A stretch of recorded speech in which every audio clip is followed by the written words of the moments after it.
Boneka Ambalabu.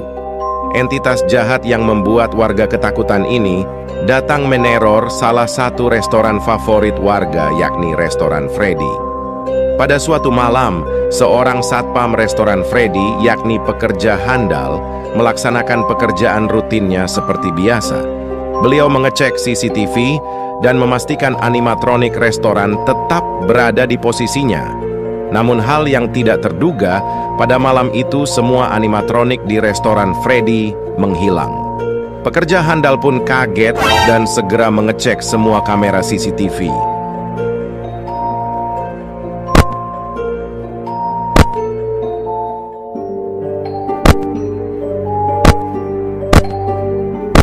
Akan tetapi pekerja handal tidak menemukan apapun. Alamak. Pekerja handal yang takut dipecat oleh atasannya mau nggak mau harus turun tangan dan pergi mengecek sendiri semua ruangan di restoran Freddy. Namun beliau tidak tahu kalau Ambalabu beserta kawannya sudah bersiap untuk menangkapnya. Dan benar saja, pekerja handal diserang habis-habisan oleh Ambalabu dan kawan-kawannya hingga tewas. Untung saja, di saat itu pekerja handal membawa totem kesayangannya. Beliau pun berhasil hidup kembali dan kabur terbirit-birit sebelum Ambalabu berhasil menjadikannya spirit jahat untuk dimasukkan ke boneka Labubu.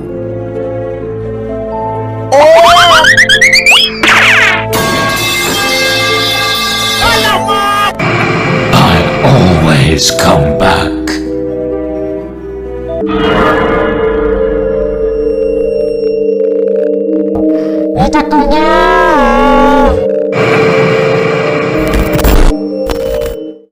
Boneka Ambalabu.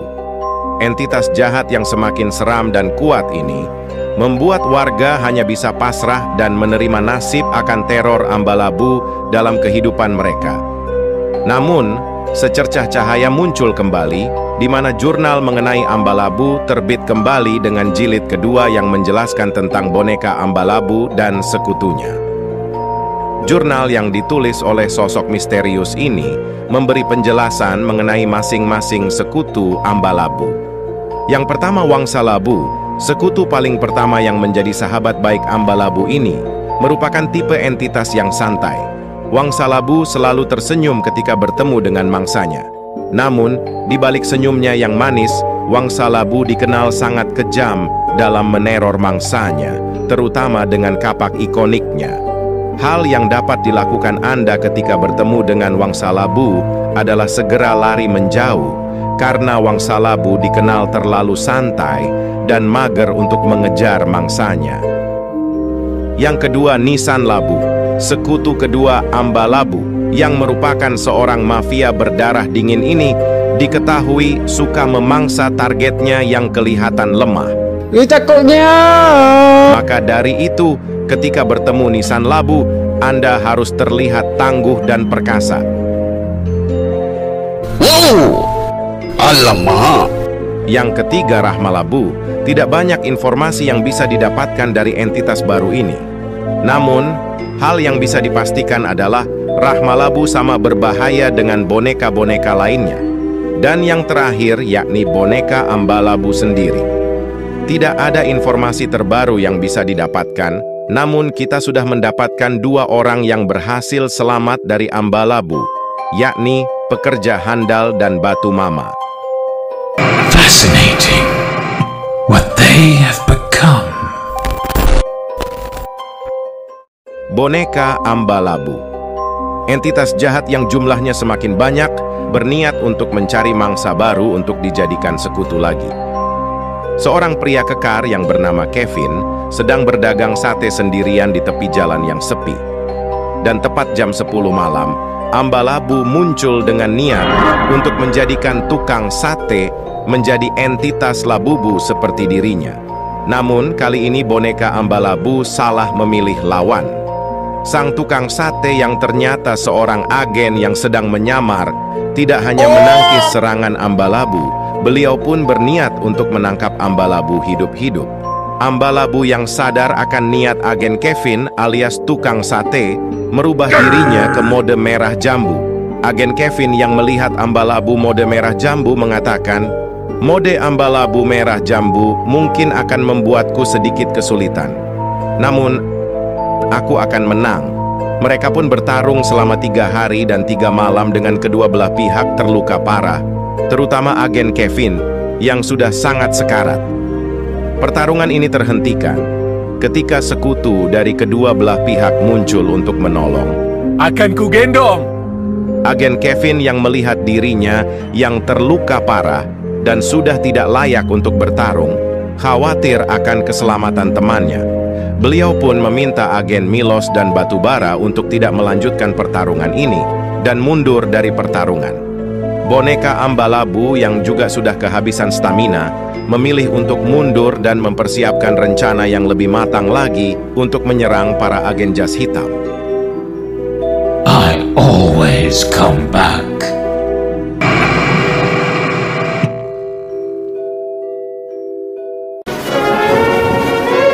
Alamak.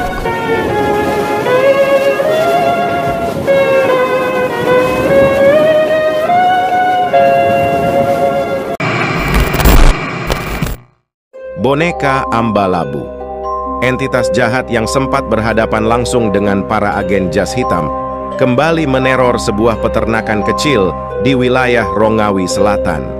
Peternakan kecil yang dikelola oleh seorang peternak muda yang bernama Kak Gem sedang menikmati malam yang damai setelah seharian mengurus peternakannya. Kak Gem yang hendak menutup harinya dengan tidur manja tiba-tiba mendengar suara yang keras dari arah peternakannya. Waktu menunjuk pukul 10 malam, Kak Gem yang sudah mau tidur terpaksa harus bangun dan mengecek hewan ternaknya. Kak Gem yang berjalan menuju salah satu kandang rumah hewan ternaknya. Namun di saat Kak Gem sudah mendekat, tiba-tiba muncul suara ngedor-ngedor yang sangat keras.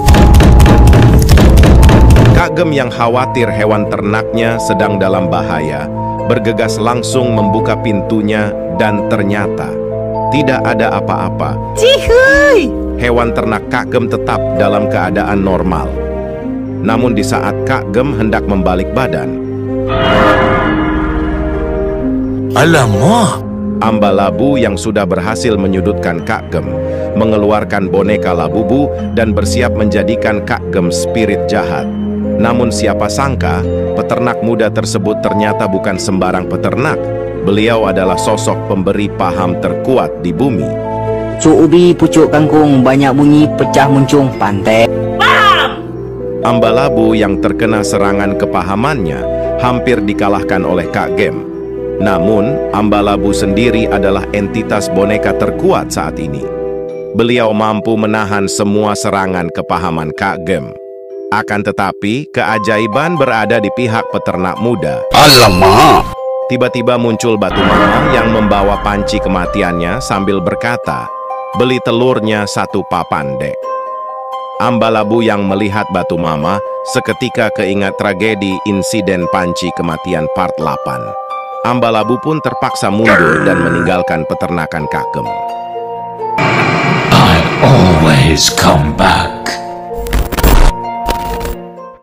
Boneka Ambalabu, entitas jahat yang semakin menakutkan ini meneror seorang gadis muda yang sedang berjalan sendiri di malam yang sepi. Di malam itu, gadis muda yang bernama Mikasa Basudara dengan polosnya membawa boneka Labubu di jalanan sepi dan gelap. Boneka Ambalabu yang dikenal suka meneror orang terutama yang mempunyai Labubu muncul tepat di hadapan sang gadis. Sang gadis yang melihat Ambalabu pun ketakutan dan terus memanggil nama pacarnya. Thank you, Ere. I will always love you, Ere. Dan di saat Ambalabu hendak menyerang gadis tersebut, tiba-tiba para agen jas hitam muncul untuk menyelamatkan hari. Ambalabu yang dikepung oleh para agen jas hitam terpaksa maju dan membantai para agen jas hitam sendiri. Pertarungan 3 lawan 1 yang paling epik akan dimulai sebentar lagi.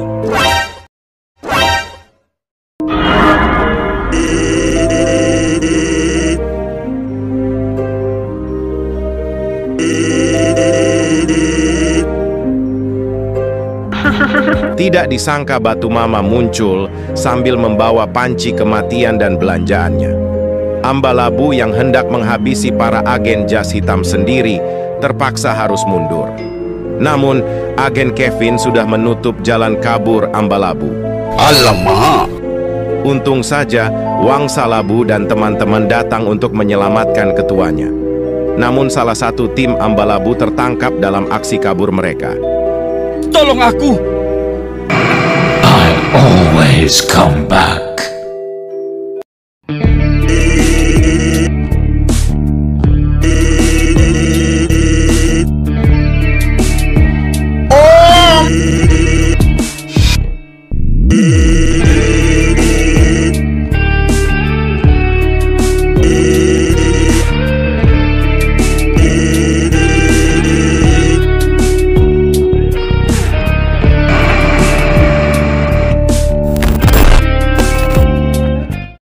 Boneka Ambalabu. Spirit jahat yang baru saja kehilangan salah satu sekutunya melakukan ekspedisi untuk mencari suatu entitas di sebuah daerah terpencil yang bernama Sigitwi. Konon katanya, daerah terpencil tersebut dihuni oleh makhluk mistis yang bernama Sigit Rendang. Sigit Rendang dikenal memiliki kekuatan ajaib yang tidak bisa ditafsirkan oleh orang awam. Ambalabu yang ingin mendapatkan kekuatan ajaib tersebut nekat mencari Sigit Rendang untuk mengubahnya menjadi entitas Labubu. Pencarian yang dilakukan Ambalabu selama 3 hari dan 3 malam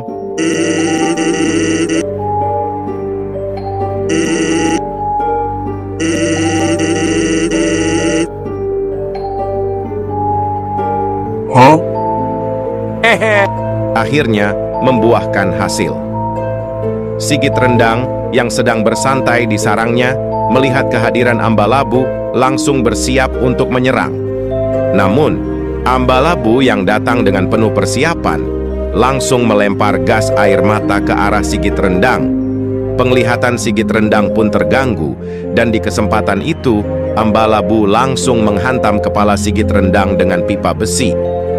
Sigit Rendang pun tepar dan spiritnya langsung dimanipulasi oleh Ambalabu menjadi entitas Labubu yang bernama Sigit Labu. I always come back.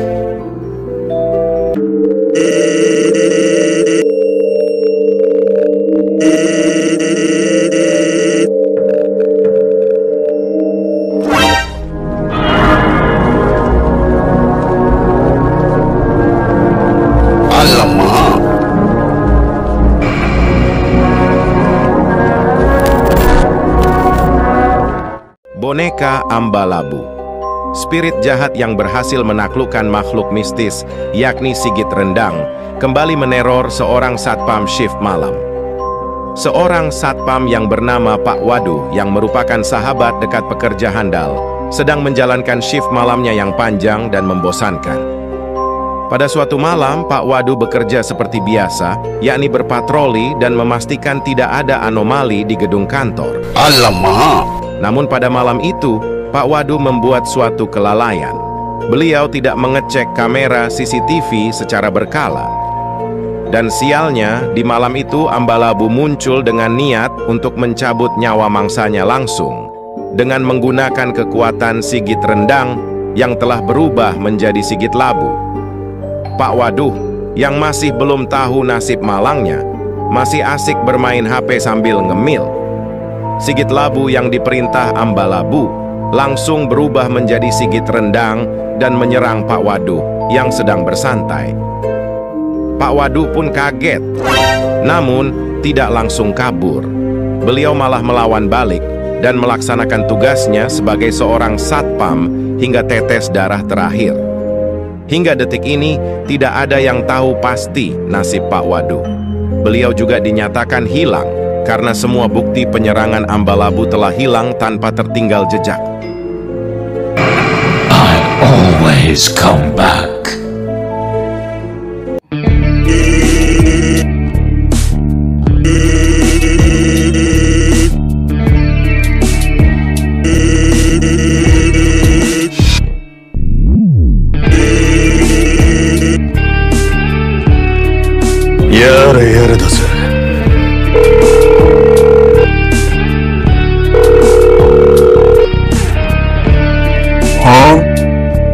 waspada.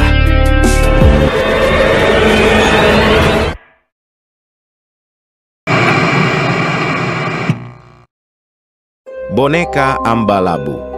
Spirit jahat yang tak terkalahkan ini membuat warga hidup dalam penuh rasa takut.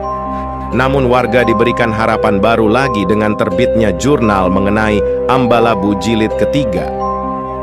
Jurnal yang ditulis sosok misterius kali ini menerangkan cara mencegah serangan maupun menghindari bertemu dengan Ambalabu dan sekutunya. Yang pertama, Wangsa Labu. Untuk menghindari teror entitas ini, hal pertama yang dapat Anda lakukan adalah jangan pergi memancing di malam hari. Dalam jurnal ini dituliskan, Wangsa Labu memiliki hobi memancing, sehingga rentan muncul di lokasi tempat memancing. Maka dari itu, bagi Anda yang hobi memancing, disarankan untuk memancing di siang bolong ataupun sore hari.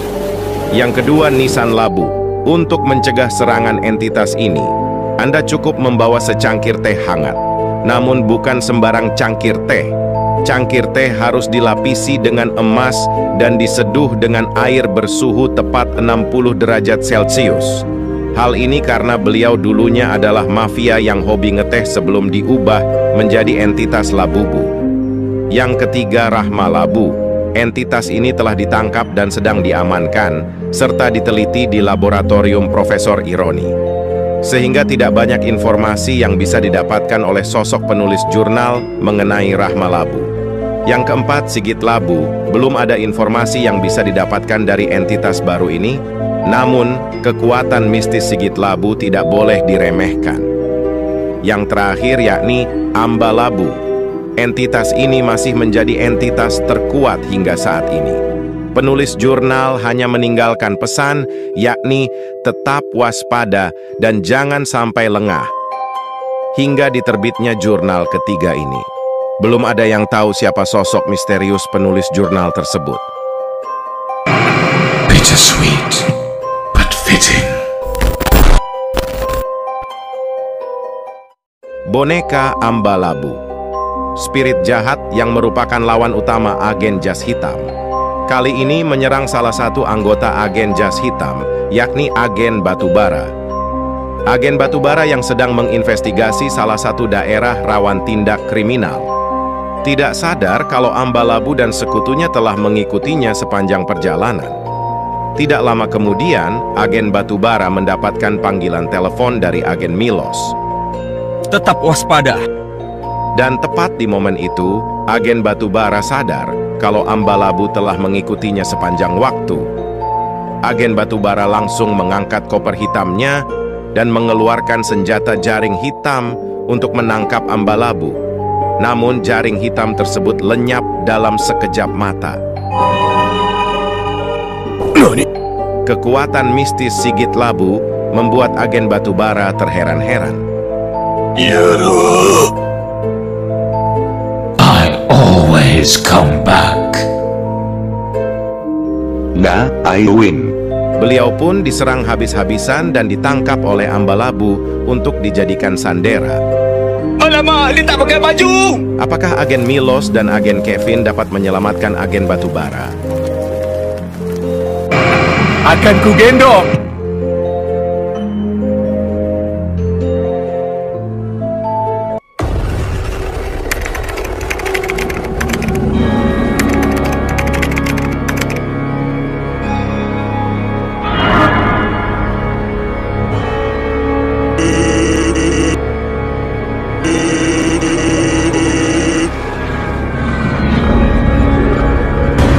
Akan ku gendong.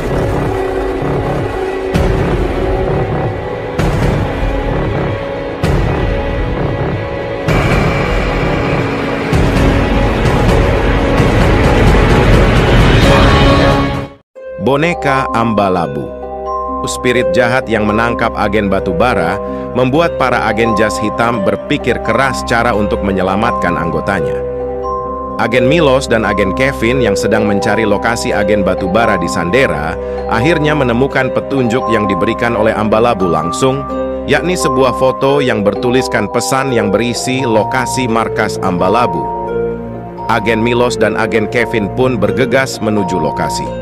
Dan siapa sangka, semua anggota Ambalabu kecuali Wangsa Labu, yang ternyata ada acara penting, yakni lomba mancing mania tengah malam, Mama aku takut.